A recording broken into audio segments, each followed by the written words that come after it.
showed up to my King stream knows where I put that. We're saying that because my flaw of too honest for my own good comes in. I mean it in chat when we read it.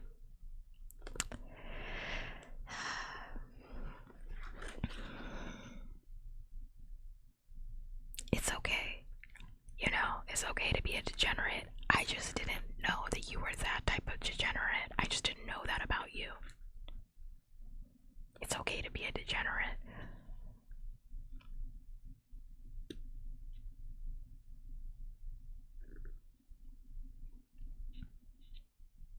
You probably follow like 300 and you're probably, you know, subscribed to a lot of them. I know this about you because I know now what you are.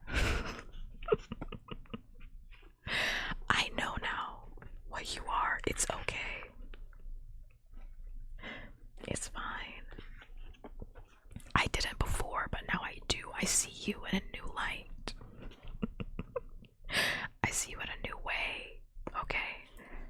It's okay.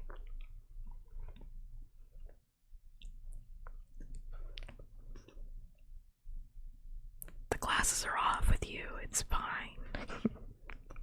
It's totally fine. Alright, I'm never gonna be able to read this if we keep talking about Max OnlyFans subscriptions. We're never gonna get through the rest of this book. Max following list, it's public. It's public. Unfollows. I mean, you could do that. You could unfollow, you could leave the Discord, you could run away, you could block me on Twitter, you could do all of those things. But I mean, like, there's nothing wrong with wanting to get your ass eaten. That's all I'm saying. That's all I'm saying.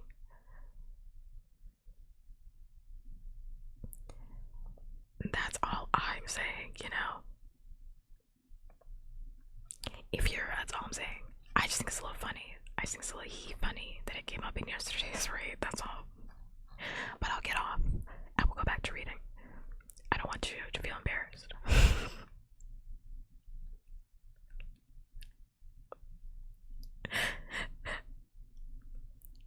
I looked up the etymology of incubus and succubus, and it seems like it's more about topping and bottoming than gender.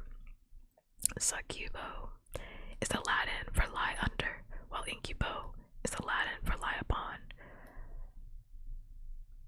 But I think it does have to do with gender, though. The first thing I see is have an all not safe for work account. Mac, how do you please? Please leave alone. Having an alt not safe for work account is probably smarter than what I do, which is just repost whatever I like. I think it does have to do with sex, not really gender. Because, like, there's an assumption with sex, right? That if you are born female sex, if you are born female, that you take it, therefore lie under. And if you are male, born male sex, because gender and sex are two different things, if you are born male sex, then you lie upon, therefore give it.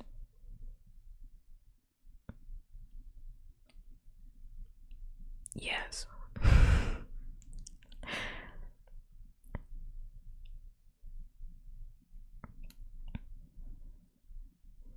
Yeah, so like, you know, it very much is tied into sex. As most things are in the societies that we inhabit.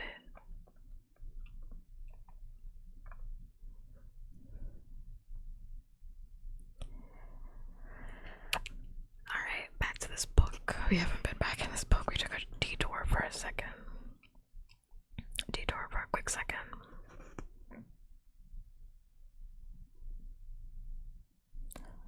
Page 182. Damn near halfway.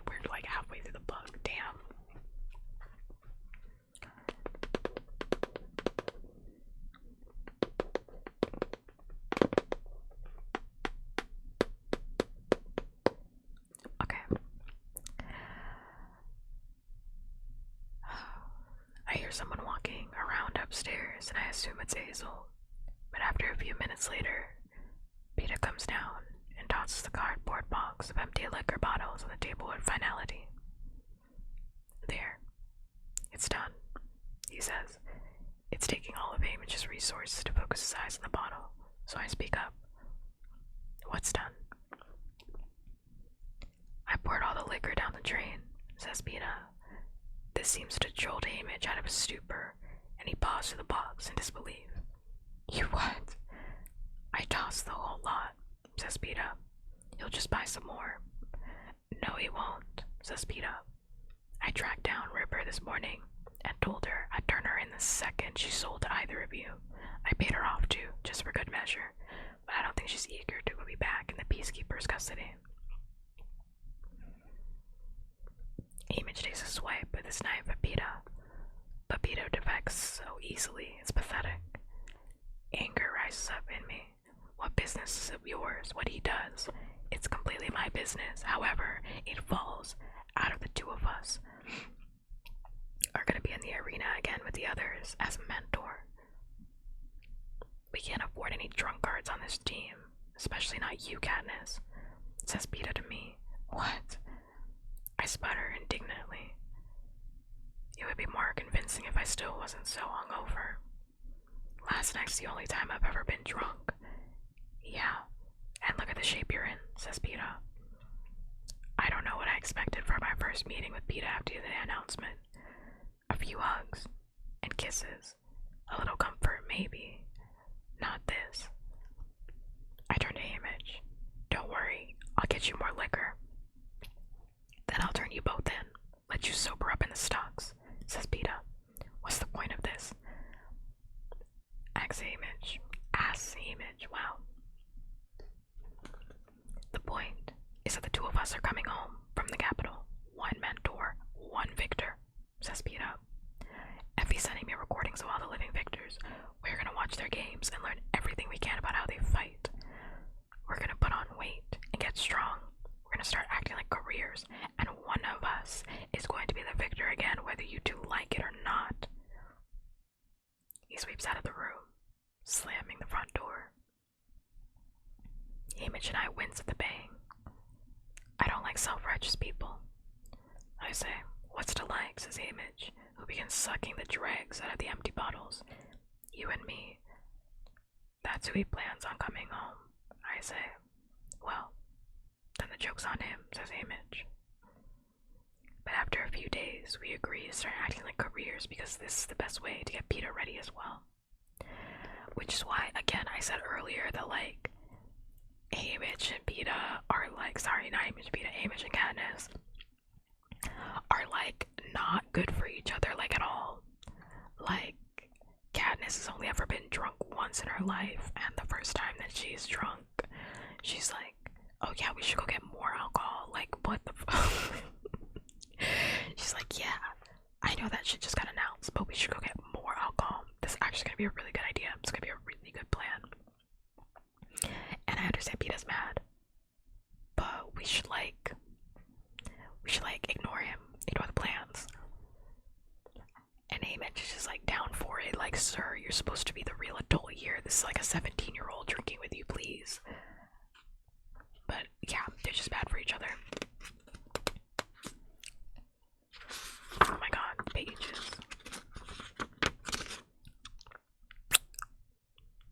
I have to get my finger wet. Oh shit.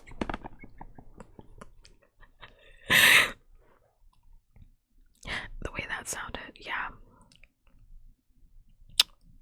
I was trying to get my finger wet because I was going to turn the page.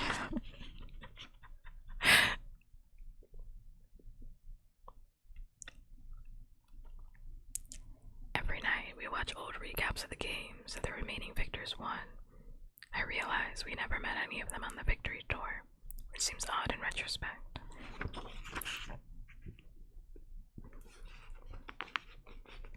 When I bring it up, Hamish says, I mean, I'm sure you liked it, Mac, but like, I was just trying to turn the page, alright?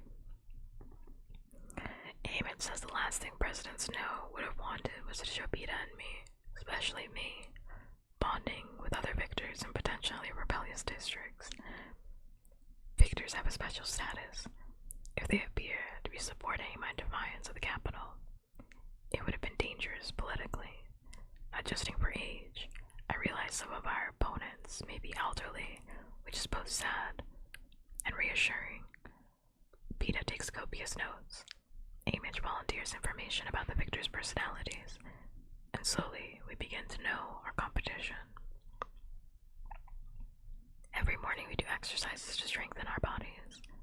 We run and lift things and stretch our muscles. Every afternoon we work on combat skills, throwing knives, fighting hand to hand. I even teach them to climb trees.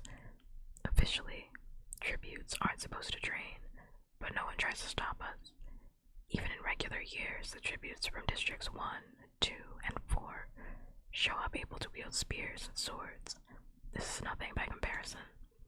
After all the years of abuse, Image's body resists improvement. He's still remarkably strong, but the shortest run wins him. You'd think a guy who sleeps every night with a knife might actually be able to hit the side of a house with one, but his hands shake so badly, it takes weeks for him to achieve even that. Peta and I excel under the new regimen, though. It gives me something to do. Gives us all something to do, besides accept defeat. My mother puts us on a special diet to gain weight. Prim treats our sore muscles. Madge sneaks us her father's capital newspapers. Predictions on who will be the victor of the victors shows us among the favorites. Even Gale steps into the picture on Sundays, although he's got no love for Peta or Amich, and teaches all he knows about snares.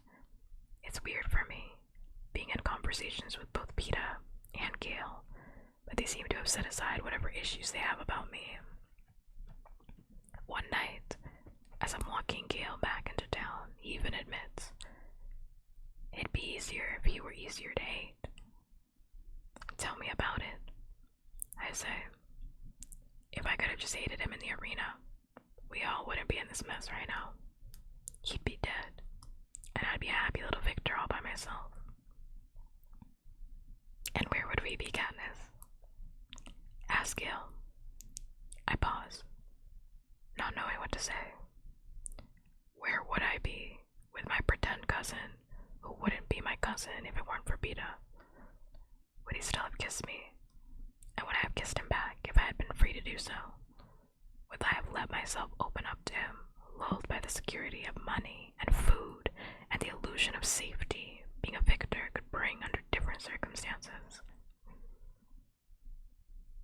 But there would still always be the reaping looping over us, over our children, no matter what I wanted.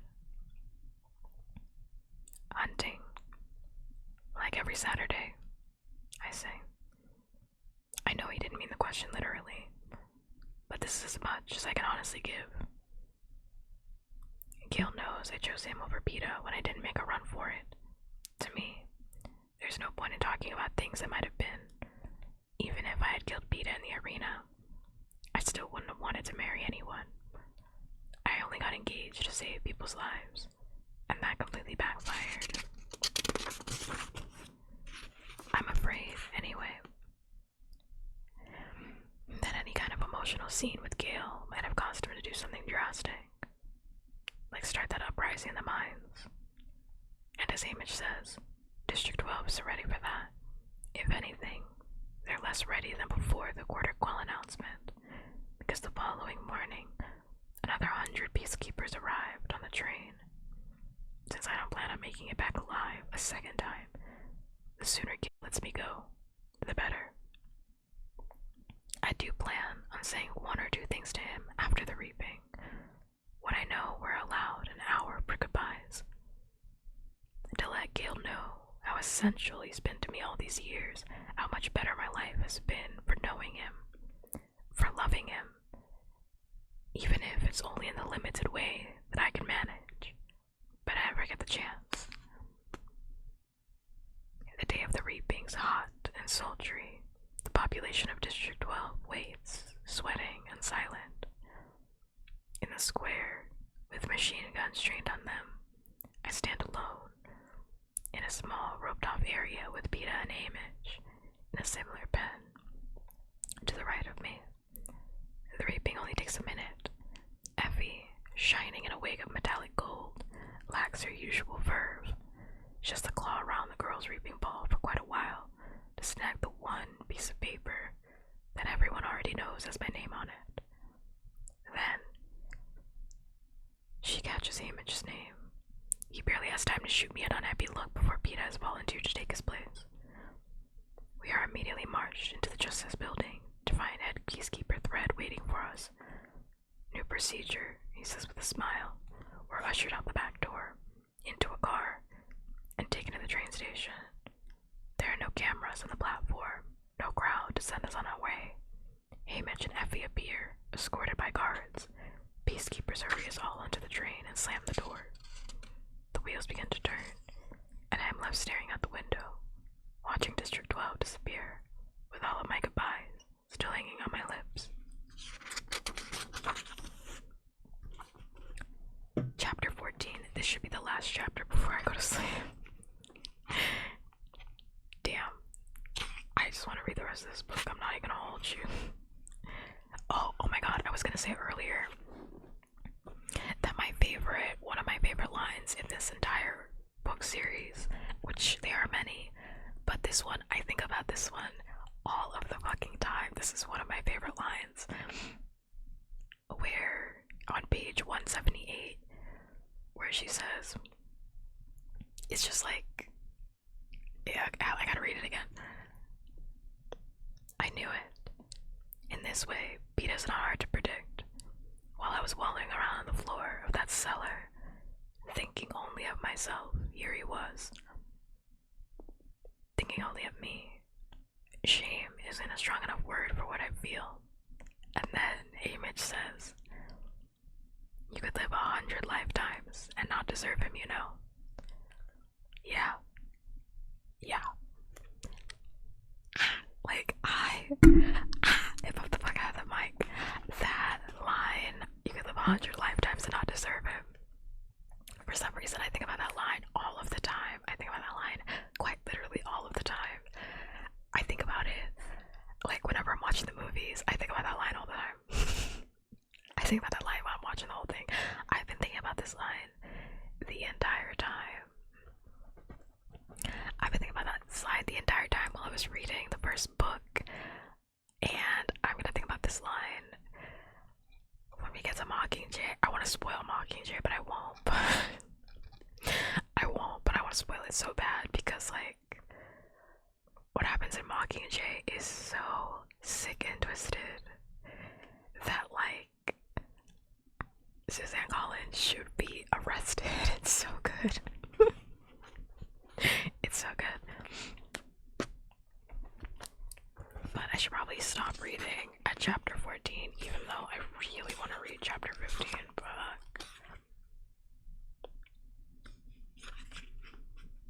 because it's like we're not even at the best parts yet. The best part is the rest of the book, but still. Chapter 14.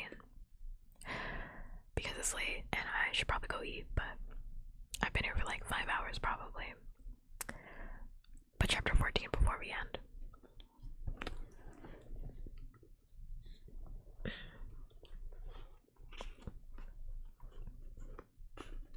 I remain at the window long after the woods have swallowed up the last glimpse of my home. This time, I don't have even the slightest hope of return. Before my first games, I promised Brim I would do everything I could to win, and I have sworn myself to do all that I can to keep Peta alive. I will never reverse this journey again.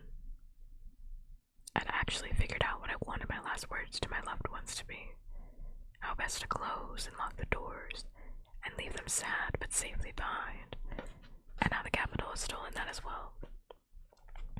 It has been like 5 hours. We have been here for like 5 hours. This is one continuous stream, even though Twitch is not counting it like that. We have been here for like 5 hours.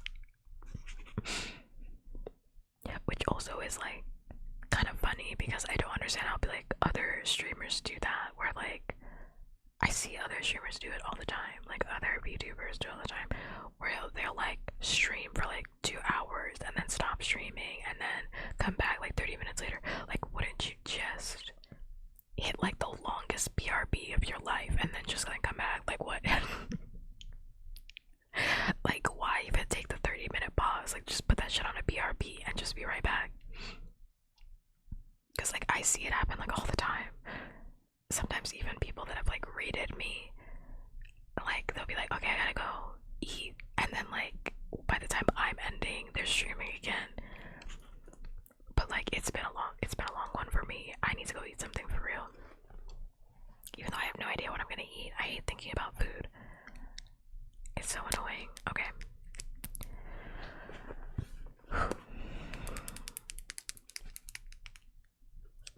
We'll write letters, Katniss. There's Peeta from behind me. It will be better anyway. Give them a piece to us to hold on to. Image will deliver them for us if they need to be delivered. I nod and go straight to my room. I sit on the bed, knowing I will never write those letters. They'll be like the speech I tried to write to honor Rue and Thresh in District 11. Things seem clear in my head, and even when I talk before the crowd, but the words never came out of the pen right. Besides, they were meant to go with embraces and kisses and a stroke of Brim's hair and a caress of Kale's face and a squeeze of Mage's hand. They cannot be delivered with a wooden box containing my cold, stiff body. Honestly, like, I don't know, do I like getting the BRB screen? I just never hit it. I only hit it when I have to go use the bathroom. Other than that, I'm just gonna keep streaming until I'm hungry. Hunger is usually the thing that like takes me out of the stream, where it's like until I'm hungry is probably gonna be when the end of the stream is. Like now, like I'm hungry now, but I could still keep reading, like I don't feel tired. But I'm hungry, so the stream will end. I mean, I guess I could do like a BRB for 30 minutes, but like I know I'm not gonna eat for 30 minutes. I'm gonna go eat for like an hour. I'm gonna go make food and eat, and then I'm gonna go watch a video. Like I'm gonna do a bunch of shit, so it's like there's no need to do the BRB. We'll just end the stream. Too heartsick to cry. All I want is to curl up on bed and sleep until we arrive in the capital tomorrow morning. But I have a mission. No, it's more than a mission. It's my dying wish. Keep Peeta alive. And as unlikely as it seems that I can achieve it in the face of the capital's anger, it's important that I be at the top of my game. This won't happen if I'm mourning for everyone I love back home. Let them go, I tell myself. Say goodbye and forget them. I do my best, thinking of them one by one, releasing them like birds from the protective cages inside of me, locking the doors against their return. By the time Effie knocks on my door to call me for dinner, I'm empty, but the lightness isn't entirely unwelcome. The meal subdued, so subdued in fact, there are long periods of silence, relieved only by the removal of old dishes and the presentation of new ones. A cold soup of pureed vegetables, fish cakes with a creamy lime base, those little birds filled with orange sauce, with wild rice and watercress, chocolate custard dotted with cherries. Peeta and Effie make occasional attempts at conversation that quickly die out. I love your new hair, Effie, Peeta says. Thank you. I had it done to match Katniss's pin. I was thinking we might get you a golden ankle band and maybe find Hamish a gold bracelet or something so we could all look like a team, says Effie. Evidently, Effie doesn't know that my Mockingjay pin is now a symbol used by the rebels, at least in District 8. In the capital, the Mockingjay is still a fun reminder of an especially exciting Hunger Games. What else could it be? Real rebels don't put a secret symbol on something as durable as jewelry. a second if necessary.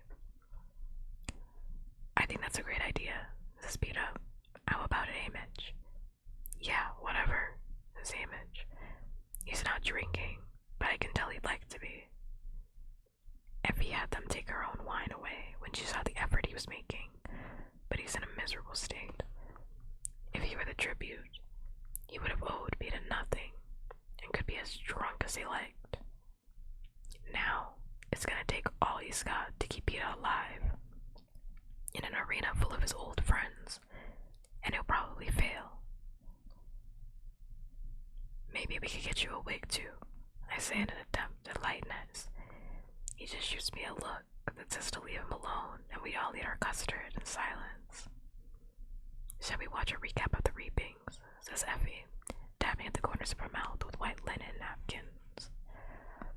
Peter goes off to retrieve his notebook on the remaining living victors, and we gather in the compartment where the television to see who our competition will be in the arena. We are all in place as the anthem begins to play, and the annual recap of the reaping ceremonies in the 12th district begins. In the history of the Hunger Games, there have been 75 victors. 59 are still alive. I recognize many of their faces, either from seeing them as tributes or mentors at previous games, or from our recent viewing of the victors' tapes. Some are so old, or wasted by illness, drugs, or drink, that I can't quite place them. As one would expect, the pools of career tributes from Districts 1, 2, and 4 are the largest, but every district has managed to scrape up at least one female and one male victor. The reapings go by quickly. Peta studiously.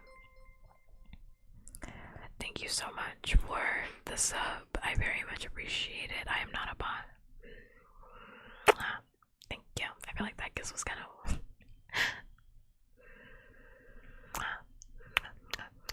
That one's better. Thanks much. I hope you're doing well.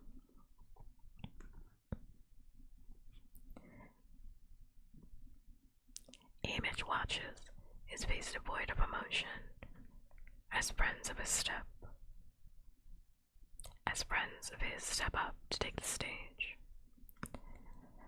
Effie makes hushed, distressed comments like, "Oh, not Cecilia," or, "Well, Chaff never could stay out of a fight," and sighs frequently. For my part, I try to make some mental record of the other tributes, but like last year, only a few really stick in my head. There's the classically beautiful brother and sister from District 1 who were victors in the consecutive years when I was little. Brutus, a volunteer from District 2, who must be at least 40 and apparently can't wait to get back in the arena. Finnick, the handsome blonde-haired guy from District 4 who was crowned 10 years ago at the age of 14. A hysterical young woman with flowing brown hair is also called from District 4, but she is quickly replaced by a volunteer, an 80-year-old woman who needs a cane to walk to the stage.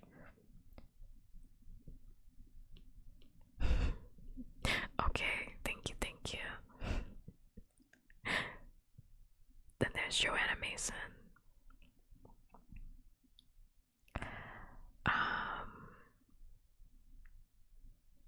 Well, you're not gonna hear about any of these guys because Image won before. When was Finnick's games? Finnick's, or half of them you're not gonna hear about, to be completely honest, because like Image won like when was Image's games? They said it just now. They said it like 2 chapters ago. He did the other quarter quell that was before Katniss's, the second one, I'm pretty sure. I have the fucking book, but I don't want to look for which chapter because it could be like any of these goddamn chapters.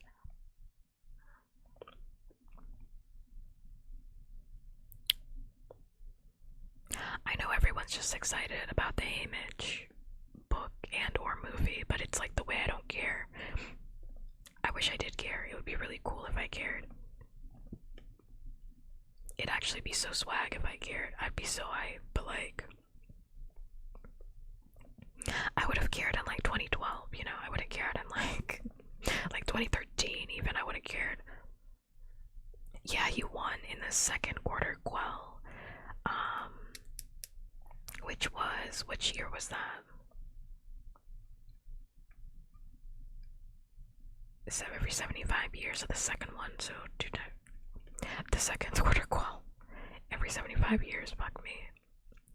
So like, I don't know if you are gonna hear about that one, the second quarter quell. Because like some of them are like too old, or too young, sorry. Not too old, too young. It's the way I don't care though about this fucking book. Because I'm so tired. I mean, I already said it. I was like ranting to my friend about it because she actually texted me and she was like, oh my god, aren't you so excited? You love the Hunger Games. And I was like, actually, no. Actually, fuck no. Yeah, he won the 50th Hunger Games. That's what he won, the 50th Hunger Games.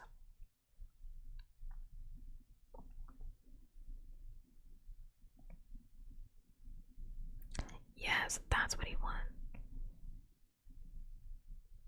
So there had been like 20 years, 20 something years, 60, 70, 24 years in between when he actually won. 23 years. No, we're talking about the quarter quell. The quarter quell only happens they've only had 3 quarter quells. They're special games. See, if you were listening when I read it earlier, if you were listening when I read it earlier in the book, when you were listening when I was reading part 1 of this book, you would have been here for all of that information. You would have been here for all of that information. The quarter quell is the special event they have like every why is it escaping me? It's like every 25 years. And it was like extra special every 25 years, so they had 3 of them. So this is Katniss's. So Katniss and Peeta are going back for the 75th. Because every quarter quell is like a special event, and for Haymitch's, his was the special event, or a special like tag for his was that there were twice as many children that were raped. Twice as many. My voice keeps cracking. There were twice as many children that were raped that year, so he had to fight. No.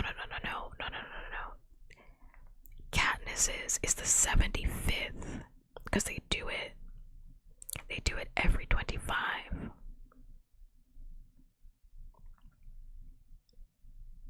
Am I confusing everybody with the dates? Am I confusing everybody? Are you hyper romantic?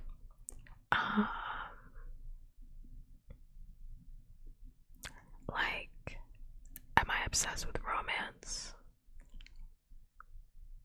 I don't know if I'd say that. I mean, I would in a way. I guess in a way I would say that, but I would never call myself hyper romantic. At my end today, I would call myself that. I call myself that often. I would say that. I love in a general sense, I guess. Yes. Are we all caught up? Are we not confused anymore? Right. So that's what the book is gonna be about. It's gonna be about the 50th Hunger Games. So there's been like 25 years in between when he won. But it's like, I don't remember what age he won. But like, what is it called? Finnick is like way younger than Haymitch. I would assume, because he's like, this man is like 40. Like, this man is actually like 40 something. And like Haymitch, when Finnick won, Finnick was 14. So, like, the math isn't mathing for that 16, 17, 18, 19, 20. Because there's like 25 years. So, like, and Finnick is not 14. Finnick is not like 40. So, Finnick is like, I don't even know if he's 30. Yeah, he's like 25. He's like 24. Yeah, so actually, like, you're not gonna hear about some of these people. I don't know. She could write it. She could, but I'm like, you're not gonna hear about some of these people because they're too young. Like, their games haven't even happened yet. Anyway.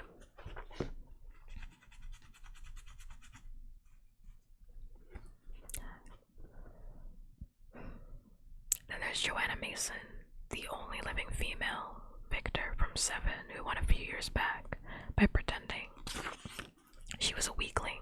Yeah, so like you're not gonna hear about Joanna because that was just a few years ago. And Haymitch won like 25 years before then, so you're not gonna hear about anybody that's like that won like within those 25 years. You're not gonna hear about it. Like anybody that won, like it's a wrap on that basically. Because I'm like, why the fuck would she tell that story? Hyperromantic is the same as hypersexual, except with romantic attraction.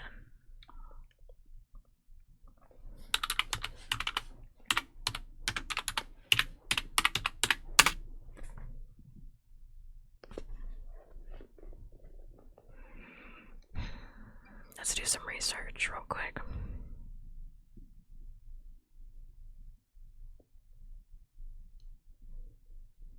Oh, then no. I mean like hypersexuality is not like a good thing.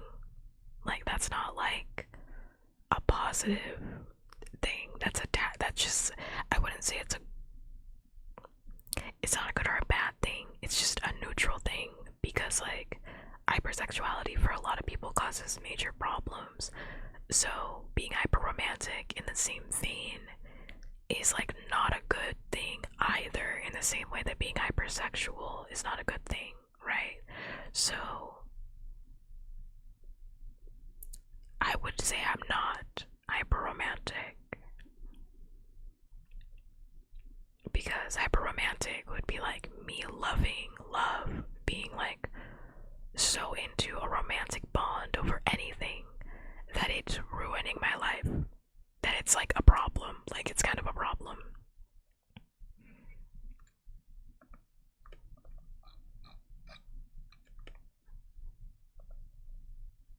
But it's like, I love love, but it's not ruining my, like it's not, I shouldn't say that, maybe not ruining, but it doesn't take over my life.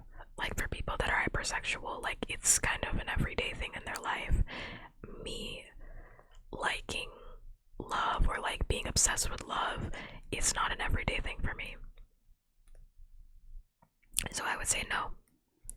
And I'm only saying this because like every partner I've ever had has been hypersexual, so I feel like I have a pretty firm grasp of that one.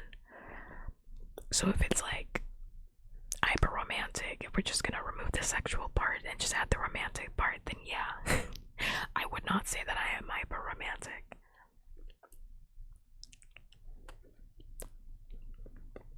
I would not say that.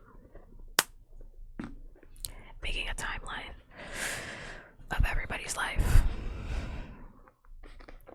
Well, the woman from 8 who calls Effie, who Effie calls Cecilia, looks about 30, has to detach herself from 3 kids who run up to cling to her.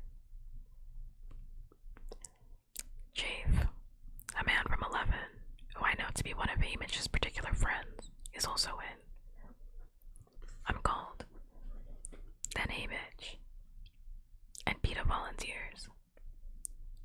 One of the announcers gets really teary because it seems like the odds will never be in our favor. We star-crossed lovers of District 12.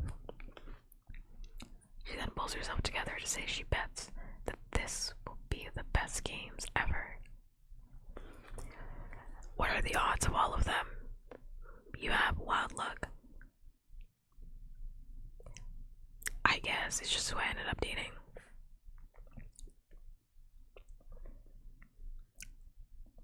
It just turned out that way. I mean, like, at the time, I did not know that I was asexual with some of those relationships. But I mean, it was obvious in hindsight. Very obvious in hindsight.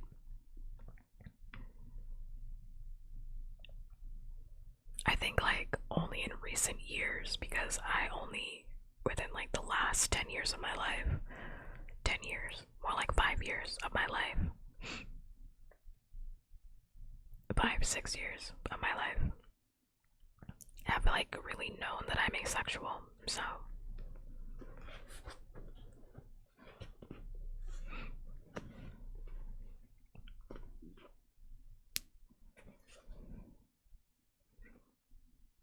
and you got goosebumps listening to the Honkai cast. I'm happy for you. Alright, page 192. Image leaves the compartment without a word, and Effie, after making a few unconnected comments about this tribute or that, bids us goodnight. I just sit there, watching Peta rip out the pages of the victors who were not picked. Why don't you get some sleep? He says. Because I can't handle the nightmares. Not without you, I think. They are sure to be dreadful tonight, but I can hardly ask Peta to come sleep with me. We barely touched since that night Gail was whipped. What are you gonna do? I ask. I mean, like, yeah, I don't know. I never had, like, people always talk about, like, oh, my coming out story, where it's like, I came out, and then it's like this, like, I just knew, like, in this moment when I kissed a girl, I just knew that I was gay, or I just knew that I was, like, I had sex, and I just knew that I was asexual. I, like, never had that. Like, I've never had that, even when it came to me being, like, non-binary. Like, I never had that moment where it was like, and I just knew. Like, and I just knew that it was this. It's like, even when I had first, like, kissed a girl, because that was my first kiss, was with a girl, I was like, yeah, this just feels like, okay, this feels right, I think. But I wasn't like, I didn't have this, like, coming to Jesus moment, like, when a lot of people have that. So I don't know, I never put a label on it, because I never had a come to Jesus moment like other people, because I thought you had to have a come to Jesus moment where it was like, and then everything clicked into place, and then the sun shined out of this person's ass because I kissed them. And I just knew I always wanted to kiss girls forever, and it's like, that just never happened to me.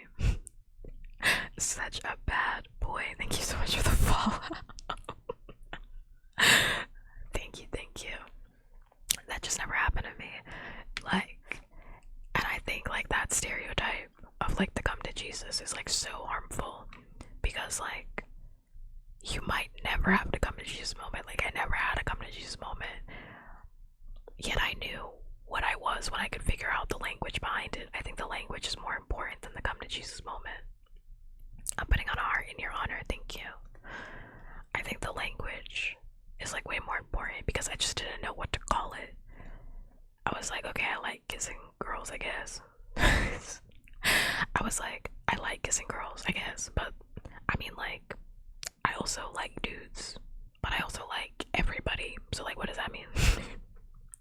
But also, I don't think I want to have sex with anybody. But then I got into a relationship, and I was like, okay, but I like it when I'm in a relationship, so, like, what does this mean? So I just didn't want to put a label on anything, because I didn't have the language to attach to it. That's why, like, language is so important. Like, having the terminology is so important, because, like, some people never have the out of the closet moment. Like, I never had that. I never felt like I was I never felt like I was in a closet. I felt like I was out and about. Like, some people have that for sure, but, like, I never felt that. was always just like, I felt like I was always like this. Like, I felt like I was never in a closet. I felt like I was always out and about. I such a bad boy. I hope. How's it going? How are you doing? We're also taking out the scheduled 3-minute ad break. I should have already been done streaming at this point. God damn it. But here we are.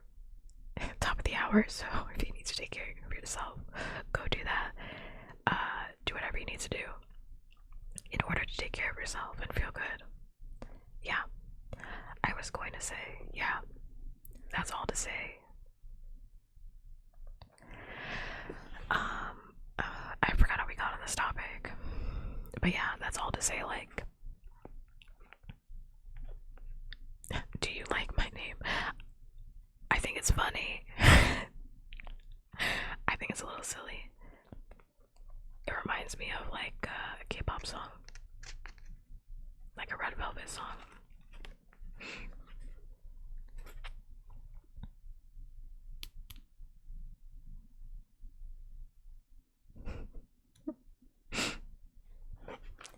It's just a little silly, but I mean, it's not my favorite name. It's not my favorite name, unfortunately. I did have a top contender for my favorite name, but I can't say their name anymore because they did close their account. So sad. They did unfollow me and close their account. So sad. So I'll never bring up their name ever again. I'll never bring up their name ever again. But that name always cracked me up. It always made me laugh.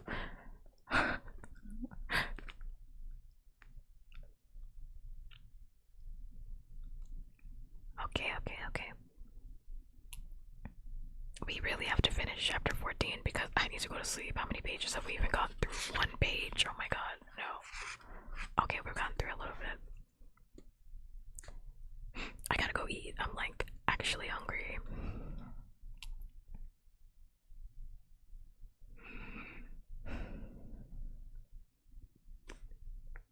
Just review my notes for a while. Get a clear picture of what we're up against. But I'll go over it with you in the morning.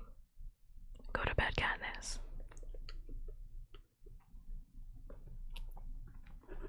So I go to bed, and sure enough, within a few hours, I awake from a nightmare where that old woman from District 4 transforms into a large rodent and gnaws on my face. I know I was screaming, but no one comes. Not PETA, not even one of the Capitol attendants. I just want to say, like, we're gonna get to it when it comes to Mockingjay. We really are gonna get to it when it comes to Mockingjay because, like, I love reading this book and then immediately getting into Mockingjay because it's so good. Like, the parallels between the stuff that happens in this and then Mockingjay, so good. But it's also like, did Katniss think that PETA was gonna, like, come into her room after she, like, screamed, cried, like, kissed Gale on the mouth while Gale was, like, dying and bleeding in her kitchen? Did she think that, like, PETA was gonna come in and be like, oh my god, Katniss, we should sleep together? Like, did she think? Like, she wasn't, I don't think she was thinking, she's not the brightest crayon in the box when it comes to relationships. She's not the brightest crayon in the box. Okay, I'm logging in. I pull on a robe to try and calm the goose flesh crawling all over my body. Staying in my compartment is impossible, so I decided to go find someone. Da-da-da. Oh my gosh. You're not gonna. EB Raid, thank you so much for the raid. Thank you. Oh my god, I never turned on Mix It Up. Oh, yes, I did. That's so weird. Mix It Up is not working. Because I definitely definitely should have gotten a notification that says that you are reading and what you did. That's so weird. I gotta restart, mix it up. But thank you so much for the raid. I very much appreciate it. I hope you're doing well. I hope you're okay. Thank you so much. What were you doing? I would love to know. My moderator is nowhere to be found. My moderator is absolutely nowhere to be found every single time I tell you with this guy. Every single time. There you are. I see. Thank you. I don't know who did that, but thank you. Thanks much. I very much appreciate it. I was looking for a lovely person to read into. I hope you'll have a lovely stream. Thank you. We're doing some ASMR my first time in a year or so. Thank you so much for the raid and me being the person that you raid into. I very much appreciate it. Hi, hello raiders. I didn't do my usual raid message because I was thrown off. Hi, hello raiders. Thank you so much for raiding in. My name is Puppkats. I'm an asexual non-binary sex demon after nothing but your heart. Spread it out for me, won't you? I use they, them pronouns, they, them, theirs, and I am in fact non-binary, and right now we are doing ASMR with me reading the Hunger Games. We are on Catching Fire. We're like halfway through to the Hunger Games Catching Fire. But thank you so much for the raid. I know you said that you had done ASMR for the first time, but like, what were you doing? Also, if you need to head out, if anybody needs to head out for any reason, if you're hungry, tired, or sleepy, please feel free to head out and go take care of yourself in whichever way feels good for you. Whether or not that means going to the bathroom, getting the fuck out of here, you can respectfully fuck off if that's what you need to do. I just want you to take care of yourself, so please go do that. Also, thank you so much for the follows. I like missed them all because I had to talk. Thank you so much, Lemon Daddy. That's a cute name. Thank you so much, Lemon Daddy. I'm like watching all of them, and then IB Sojo. Thank you. I very much appreciate it. Also, memes, it's okay. I just like clowning on you because you're usually never here for the raids. I would have done it if you weren't here, so it's okay. So it's totally fine. Brushing noises, sticky noises, and whisperings. Yeah, but if you need to go, take care of yourself, take care of your throat, do whatever you need to do, please go do that. I'm not a traditional ASMRist. Mostly just because I don't have a 3D IO, so it's kind of hard for me to like figure out like what I like to do. But I like to do reading streams. That's kind of like my thing. At this point in time, at least. So a lot of book noises, pages being flipped, stuff like that. I'm actually reading it. We're halfway through. No, my page. It got dog-eared a little bit. Hate that. So yeah, I'm not a traditional ASMRist. I just like whispering, so it just seemed like the category that fit. I like to whisper, I like to talk in a really hushed voice, so it just seemed like I couldn't really do it just chatting. Because I actually thought about that. I was like, oh, I could just read and then just chatting, but then I'm like, this is way too relaxed for just chatting. Like, anybody that tunes into a just chatting stream is gonna ask me why this is not in the ASMR category, so that's why. I don't have one either. Are you a traditional ASMRist? Are you? I'd be so curious. Also, again, I don't know if you heard me or not, but like, if you need to leave, you need to head out. Oh my god, I forgot about all the hearts.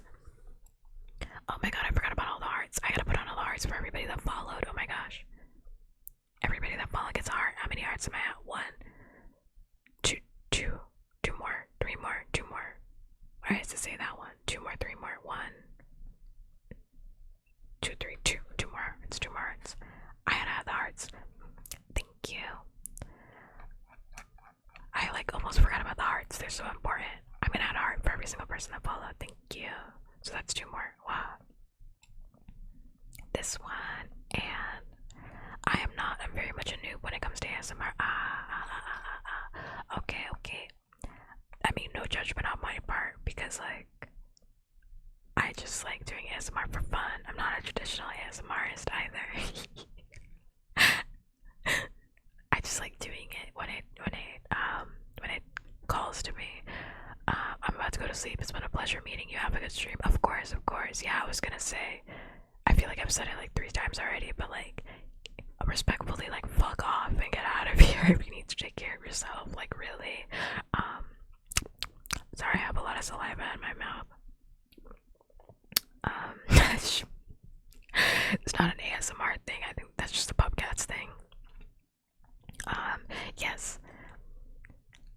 Yes, please go take care of yourself, and that applies to everybody, not just, you know, the streamer, but like any raiders that came in into, like, if I'm not your cup of tea, or like you're tired, like, get the fuck out of here, like, and I mean that respectfully, like, go take care of yourself. Like, taking care of yourself is also like not hanging out in a stream that doesn't resonate with you too, so I'd like take no offense to it.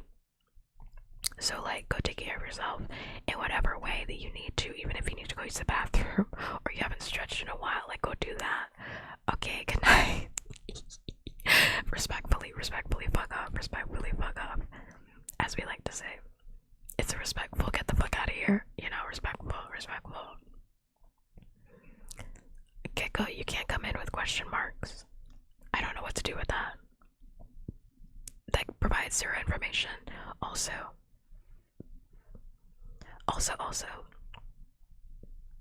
oh my god, I'm dying.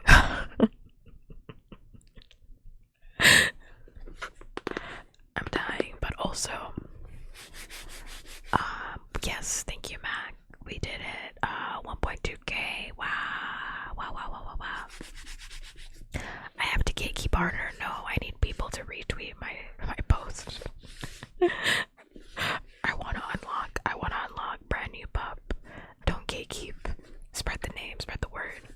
They only need to retweet. You don't even need to follow. Like, just hit that retweet button real quick. Hit that follow real quick. That's all you need to do. I never tell anybody you have to follow, because I mean, like, you'll do it if you want to. I don't have to tell you to do anything. You know what's good for you. Ultimately, I have my rights with these question marks. You're just looking to argue with me. That's what you're trying to do. You're trying to argue with me. And you know what? I won't let you have it. Because it's not even a good argument. You know? You gotta come, Gekko, with a good argument. You can't just come in here with a bad argument. Alright? It doesn't work like that. You gotta have an actual good argument. But yes, we had 1.2k tonight. Yay! Wow! I would play the clapping sound, but I think it's like way too loud. Wow! Just imagine the clapping sound is like wow.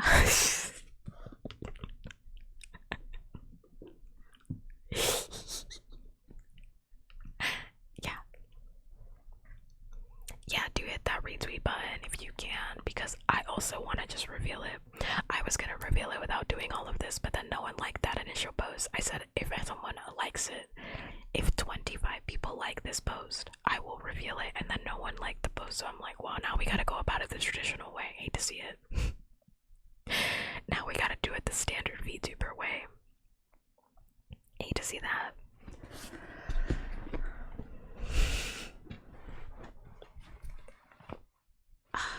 Okay. If you heard that, those are my bones, because I'm an old individual. Those are my bones cracking. Okay, so we are gonna read the rest of chapter 14, and then Pup is gonna, well, I just got rated, so maybe we'll read chapter 14 and chapter 15 just to make up for the raid. So I'll read up to chapter 16, and then we'll pause it. Because I had planned actually to stop streaming after I was done reading chapter 14, but since I got rated, I will stay for just a little bit longer. I will stay just for a little bit longer and read one more chapter of this delicioso book. Truly hate to see it, I know. You honestly and truly hate to see it. So yeah, if you want to see the new version of me, click on the pinned version, and if you have a Twitter account, you can retweet it. You don't have to follow me. It doesn't really matter if you follow me or not. And eventually we'll unlock it. I think I need like 30 more. And then we'll unlock it, and then you can see what I'm gonna look like in like a year. Because I'm not rigged yet, but you can see what it's gonna look like. What I'll look like in 1 year's time. Okay, back to this book. Look at how much of this book, like listen how much of this book we have finished.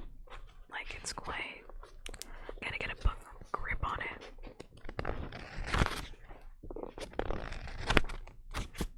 Like it's a good chunk. This is all that we have left. That's it. Like we're more than halfway done with this book. Wow. What will I read after I'm done with this? What will I do? Probably a happier book. I should probably stop reading books about war and drama. I should probably not do that. I should read the Itsy Bitsy Spider next stream. Get a nice palette cleanser. You should read Rapunzel.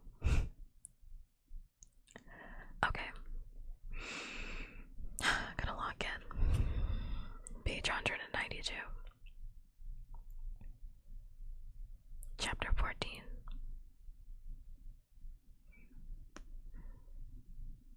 I pull on my robe to try to calm the goose flesh crawling over my body. Staying in my compartment is impossible, so I decide to go find someone to make me tea or hot chocolate or anything. Maybe Hamish is still up. Surely he isn't asleep. I order warm milk, the most calming thing I could think of, from an attendant. Hearing voices from the television room, I go in and find Pete up. Beside him, on the couch, is the box heavy scent of the tapes of the old Hunger Games. I recognize the episode in which Brutus became victor. Peter rises and flips off the tape when he sees me. Couldn't sleep. Not for long, I say. I pull the robe more securely around me as I remember the old woman transforming into the rodent. Want to talk about it? He asks. Sometimes that can help. But I just shake my head, feeling weak. The people I haven't even fought yet already haunt me. When Peter holds out his arms, I walk straight into them. It's the first time since they announced the quarter quell that he's offered me any sort of affection. He's been more like a very demanding trainer, always pushing, always insisting Hamish and I run faster, eat more, know our enemy better. Lover, forget about that. He abandoned any pretense of even being my friend. I wrap my arms tightly around his neck before he can order me to do push-ups or something. Instead, he pulls me in close and buries his face into my hair. Warmth radiates from the spot where his lips just touched my neck, slowly spreading through the rest of me. It feels so good, so impossibly good, that I know I will not be the first to let go. And why should I? I have said goodbye to Gale. I will never see him again, that's for certain. Nothing I do now can hurt him. He won't see it, or he'll think I'm acting for the cameras. That, at least, is one weight off my shoulders. The arrival of the Capitol attendant with the warm milk is what breaks us apart. He sets the tray with the steaming ceramic mug and 2 mugs.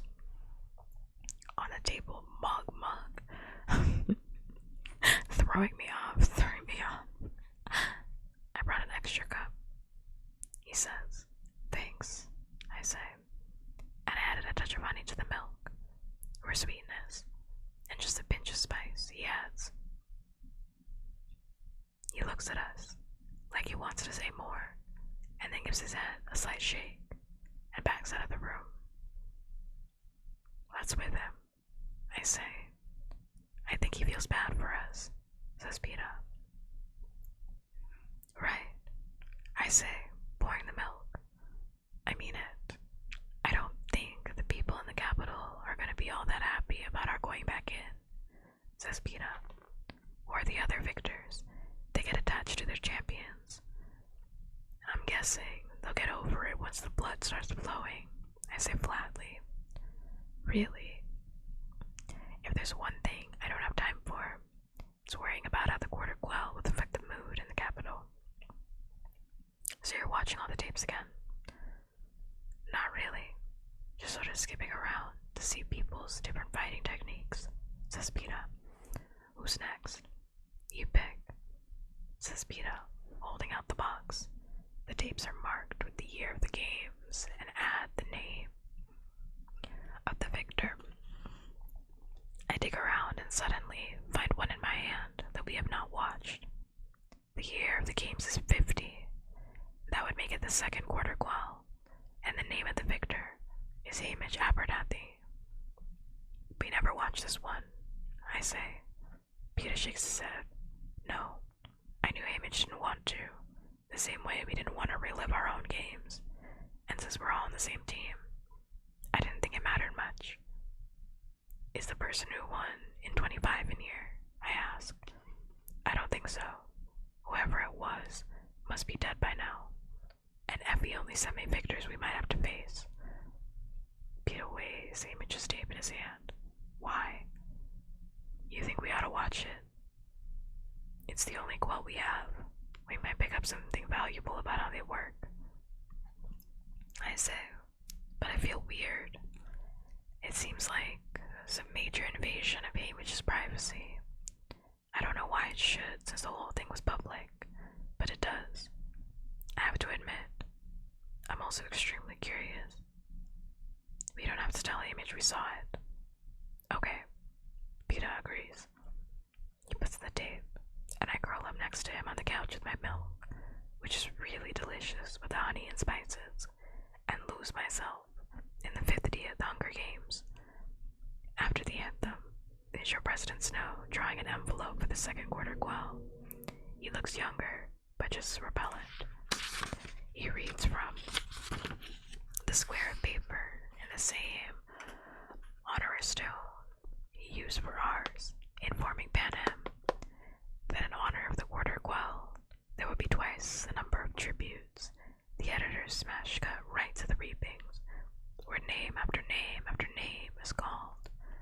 By the time we get to District 12, I'm completely overwhelmed by the sheer number of kids going to certain death. There's a woman, not Effie, calling the names at 12, but she still begins with the ladies first. She calls out the name of the girl who's from the scene, and you can tell by the look of her. And then I hear the name, Maisley Donner. Oh, I say. She was my mother's friend.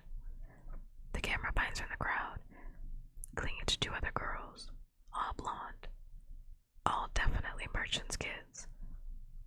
I think that's your mother hugging her, says Peter quietly, and he's right. As Maisley Donner bravely disengages herself and heads to the stage, I catch a glimpse of my mother. At my age, and no one has exaggerated her beauty. Holding her hand and weeping is another girl who looks just like Maisley, but a lot like someone else I know too. Madge, I say. That's her mother.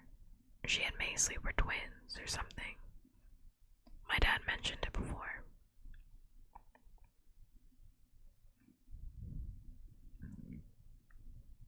I think of Mage's mother, Mayor Undersea's wife, who spends half her life in bed immobilized, with these terrible pains shouting out the world.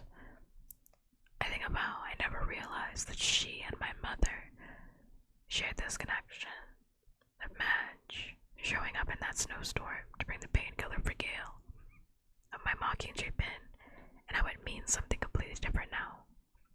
That I know that its former owner was Madge's aunt, Maisley Donner, a tribute who was murdered in the arena. Maisley Donner is gonna be in that fucking movie, obviously, because this was fucking Image's Games. That's why I'm like, I don't understand why this is a book that needs to be made, because like they tell you exactly what happens in Image's Games, but okay. Like, I don't get it personally. I finally watched Hunger Games. You definitely did not, because in the first like 10 minutes of the Hunger Games, everybody's fucking hungry, so clearly I'm gonna pretend like you didn't say that.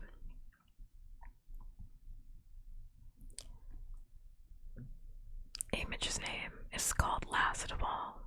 It's more of a shock to see him than my mother. Young, strong, hard to admit, but he was something of a looker. His hair dark and curly, those gray seam eyes bright, and even then, dangerous. Oh, Peter. You don't think he killed Maisley, do you? I burst out. I don't know why, but I can't stand the thought. With 48 players, I'd say the odds are against it. The chariot rides, in which the District 12 kids are dressed in awful coal miner outfits, and the interviews flash by.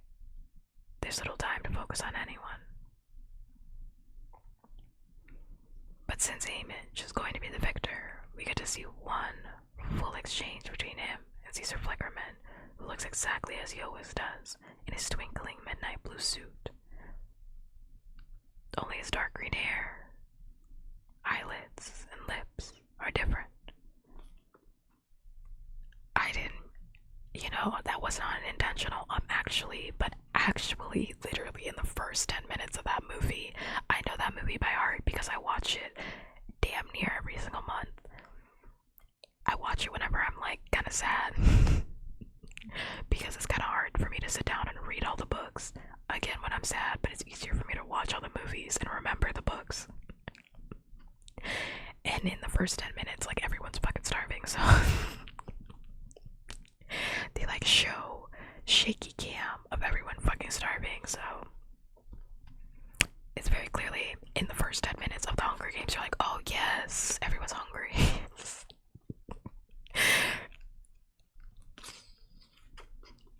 Yes, I see now.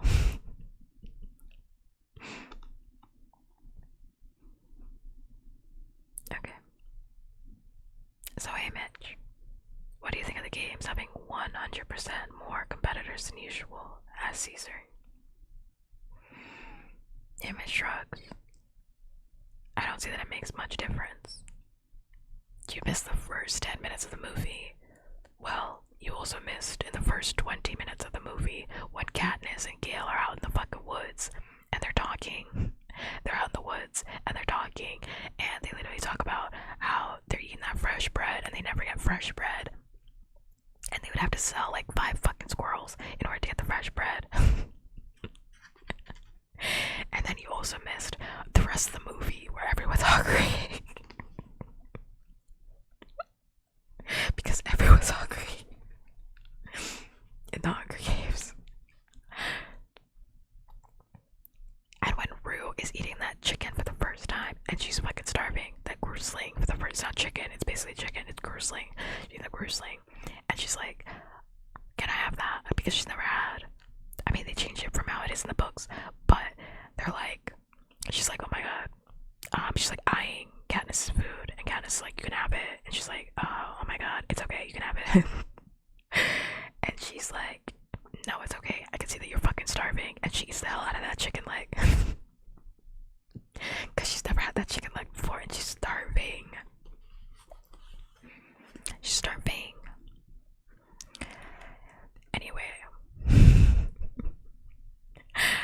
Thank you, Lavos69. That's so sweet of you to say. Thank you, thank you. I very much appreciate it. warmed by your compliment.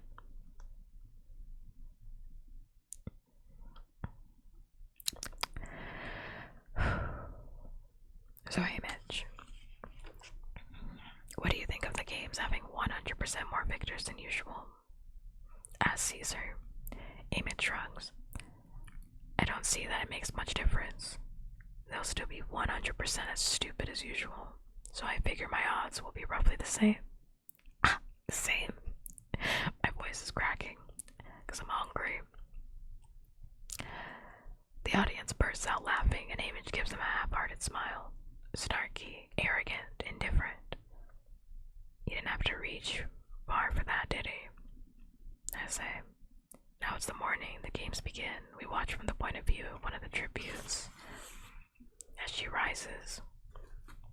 How is my day going? I was supposed to end stream like an hour ago, and I'm still here, so you can kind of tell I was going, oh my god, there's actually way more of chapter 14 than I realized. We are gonna have to stop at chapter 14. I'm so sorry. I would normally put out another chapter for you, but like, oh my god, there's so much. There's so much of chapter 14 left. If any raiders are here, I will make it up to you if I do stream tomorrow, and I can't guarantee I'm gonna have a long stream, but I will have a stream. I will have a stream, and it will be decently long, as per usual. Up to the tube, from the lunchroom, and into the arena. I can't help but give a gasp. Disbelief is reflected on the faces of the big owl of the players. Even Mitch's eyebrows lift in pleasure, although they almost immediately knit themselves back into a scowl. It's the most breathtaking place imaginable. The golden cornucopia sits in the middle of a green meadow with patches of gorgeous flowers. The sky is azure blue, with puffy white clouds. Bright songbirds flitter overhead. By the way, some of the tributes are sniffing. It must smell fantastic. An aerial shot shows that the meadow stretches for miles. Far in the distance, in one direction, there seems to be a woods. In the other, a snow-capped mountain. The beauty disorients many of the players, because when the gong sounds, most of them seem like they're trying to wake from a dream. Not Amish, though. He's the cornucopia, armed with weapons and a backpack of choice supplies. He heads for the woods before most of the others have stepped off their plates. 18 tributes are killed in the bloodbath that first day. Others begin to die off, and it becomes clear that almost everything in this pretty place, the luscious fruit dangling from the bushes, the water in the crystalline streams, even the scent of the flowers when inhaled too directly, is deadly poisonous. Only the rainwater and the food provided at the cornucopia are safe to consume. This will show a large, well-stocked career pack of 10 tributes scouring the mountain area for victims. I hope you're having a good day now wherever you are, Lavos. Thank you. By the way, for asking, Amish has his own troubles over in the woods, where the fluffy golden squirrels turn out to be carnivorous and attack in packs, and the butterfly stings bring agony, if not death. But he persists in moving forward, always keeping the distant mountain at his back. Maisie Donner turns out to be pretty resourceful herself. For a girl who leaves the cornucopia with only a small backpack, inside she finds a bowl, some dried beef, and a blowgun with 24 darts, making use of the readily available poisons. She soon turns the blowgun into a deadly weapon by dipping the darts in lethal substances and directing them into her opponent's flesh. 4 days in, the picturesque mountain erupts in a volcano that wipes out another 12 players, including all but 5 of the career pack, with the mountain spewing liquid fire, and the meadow offering no means of concealment. The remaining 13 tributes, including Hamish and Maisley, have no choice but to confine themselves to the woods. Hamish seems bent on continuing in the same direction away from the now volcanic mountain, but a maze of tightly woven edges forces him to circle back into to the center of the woods, where he encounters 3 of the Greer pack and pulls his knife. They may be much bigger and stronger, but Hamish has remarkable speed and is killed 2 when the 3rd disarms him. That career is about to slit his throat when a dart drops him to the ground. Maisie Donner steps out of the woods. We've lived longer with 2 of us. Guess you just proved that, says Hamish, rubbing his neck. Allies. Maisie nods. And then they are, instantly drawn into one of those packs you'd be hard-pressed to break if you ever expect to go home and face your district.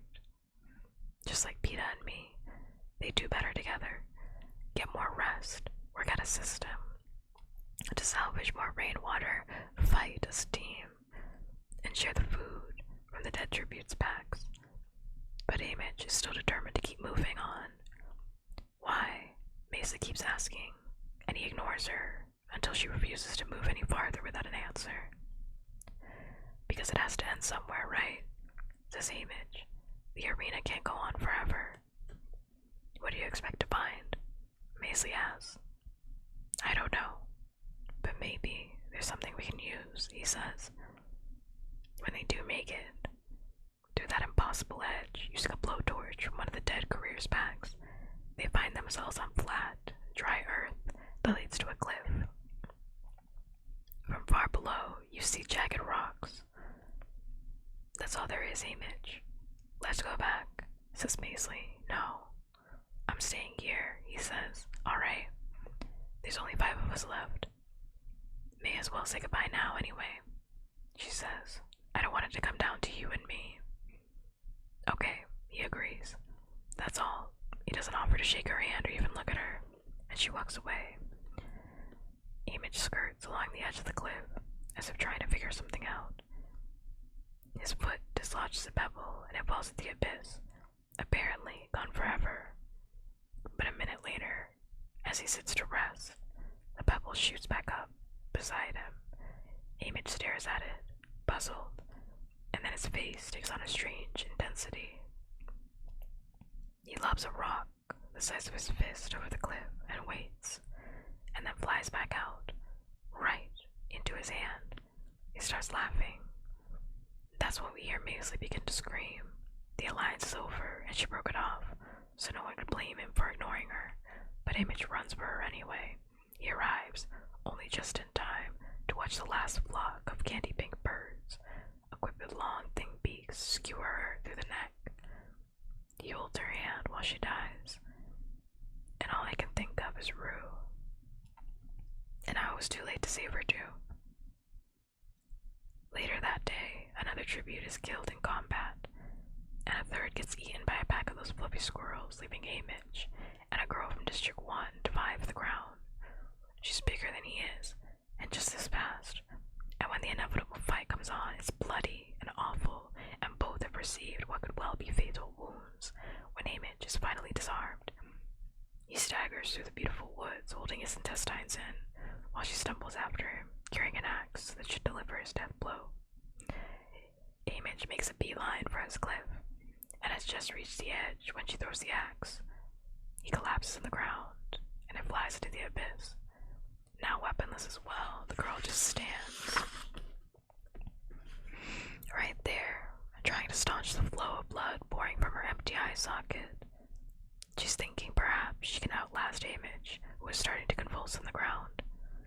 But what she doesn't know, and what he does, is that the axe will return. And when it flies back over the ledge, it buries herself in her head. The cannon sounds, her body is removed, and the trumpets blow to announce Hamish's victory. Peeta clicks off the tape, and we sit there in silence for a while. Finally, Peeta says, that force field at the bottom of the cliff. It was like the one on the roof of the training center, the one that throws you back if you try to jump off and commit suicide. Hamish found a way to turn it into a weapon, not just against the other tributes, but the capital too, I say. You know they didn't expect that to happen. It wasn't meant to be part of the arena. They never planned on anyone using it as a weapon. It made them look stupid. That he figured it out. I bet they had a good time trying to spin that one. I bet that's why I don't remember seeing it on television. It's almost as bad as us and the berries. I can't help but laughing, really laughing for the first time in months. Peter just shakes his head like I've lost my mind. And maybe I have a little. Almost. But not quite. Says Hamish from behind us. I whip around, afraid he's going to be angry over us watching us tape. But he just smirks and takes a swig from the bottle of wine. So much for sobriety, I guess. I should be upset he's drinking again, but I'm preoccupied with another feeling. I've spent all these weeks getting to know who my competitors are without even thinking about who my teammates are. Now a new kind of confidence is lighting up inside of me, because I think I finally know who Image is, and I'm beginning to know who I am. And surely, two people who have caused the capital so much trouble can think of a way to get Peter home alive. Chapter 15. And that's where Pup is going to stop for tonight. Chapter 15. Yay! We love to see it. Is Peter gonna make it out alive? Is Katniss ever gonna realize the depth of her feelings for Peter? Will Haymitch ever stop drinking and finally take a shower? Find out next time on Dragon Ball Z. I don't know. Will any of these things happen? Who knows? I wonder.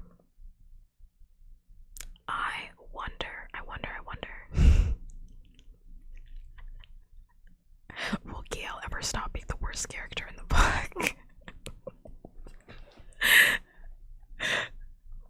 That's not true. He's not the worst character in the book, because President Snow exists. But he is like kinda one of the worst characters in the book. Hey Mitch, you putting that bottle down. I mean, shower beers are a thing. You know, I did try shower wine. Not as good. I actually don't like drinking, and I don't like drinking and being in the bathroom at the same time. Like, it's just like too much, you know? Like, it's just a little bit too much. Like, something's weird about it. Like, something's off about it, you know? I also am not a fan of full meals in the bathroom. Like, full meals in the bathroom I'm not a huge fan of. Snacks.